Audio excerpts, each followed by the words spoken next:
দর্শক, একটা বিষয় নিশ্চয়ই আপনারা খেয়াল করেছেন, জামাত ইসলামীর সঙ্গে খুব ঘন ঘন বিদেশি মিশন সংস্থা, ব্যক্তি তারা কিন্তু বৈঠক করছে।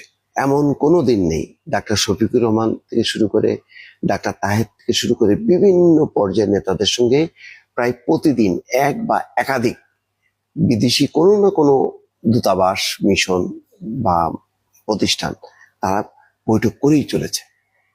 এবং সেইগুলি কিন্তু কম বেশি প্রতিনিয়ত খবরে আসছে। কেন এত আগ্রহ?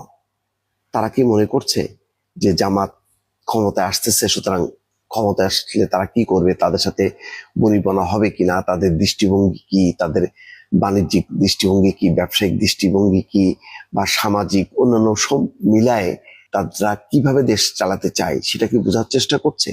তার মানে কি ধরেই নিয়েছে বিদেশিরা যে জামাত ক্ষমতায় আসছে? দর্শক, এটা কিন্তু খুব একটা স্বাভাবিক প্রশ্ন।